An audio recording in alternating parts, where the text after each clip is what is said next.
that the LNP will oppose this motion, which is yet another motion to shut down debate, to shut down the scrutiny that should occur on pieces of legislation.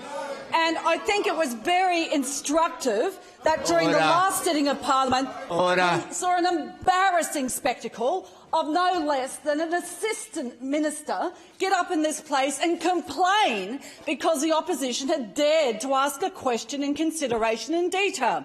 Now, for those members who don't understand the standing orders and the procedures of the House, usually when you don't have gag debates, members of this House are able to ask questions of the government, to hold them to account and have greater scrutiny on the clauses in consideration in detail. That has always been the practice until it was brutally guillotined by these standing gag motions of this government. And what we're seeing with this cognate debate motion and yet more guillotined motions upon debate is the very fact that there will be less opportunity to speak on clauses and consideration in detail. And I'm going to take that interjection from the member opposite who hopes people don't understand the standing orders and the way they used to apply before this government guillotined debate. Never in the history of this parliament, until the Palaszczuk Labor government came in, did we see the disgraceful attack upon the right of members to have a voice in this parliament. Let's have a voice in this parliament and have respect for members from their diverse backgrounds, rather than having this government who finds it an inconvenience. Inconvenience to listen to those voices that don't agree Minister with for theirs. Education will cease her interjections. A nuisance to have Parliament to have the opportunity, to have the time to scrutinise legislation, not just in the second reading debate, but in consideration in detail. And it was embarrassing to have an Assistant Minister of the Crown stand up here in the last sitting and complain. She thought that it wasn't allowed to ask questions of ministers in consideration of detail because she'd never seen it.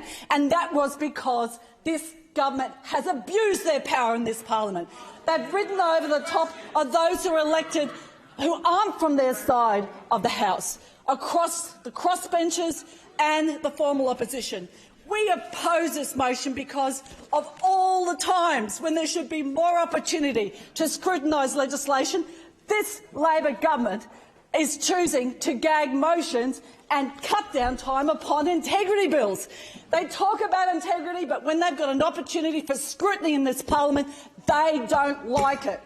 This parliament, of all places, should be able to have the time and the opportunity to scrutinise, to have the voices that the government doesn't want to hear, to have, on behalf of those who have elected the members to this place, have their say. And not just in the second reading, but in consideration in detail.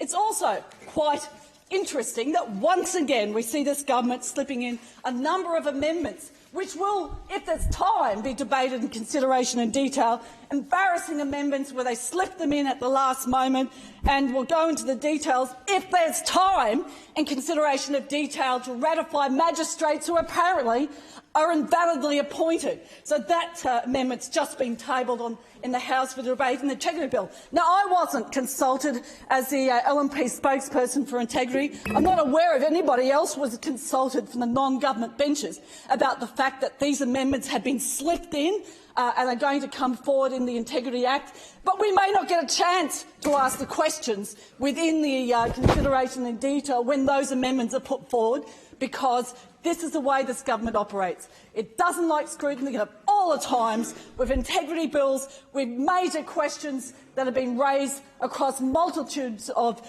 independent officers of this state who've raised integrity questions of government. We know that there are more things that need to be answered with full scrutiny, full opportunity, without gag motions, and it's about time that members opposite understood the rules of this House and the history, where consideration and detail in clauses and amendments which are substantial can actually be debated. Democracy will be better served when all voices are respected and they're not gagged by this government that's drunk on power, doesn't like to hear different voices and likes to use the weight of their numbers to shut down debate, to stop the opportunity of scrutiny. And I guarantee we'll be back in here seeing things fixed because they tend to muck it up.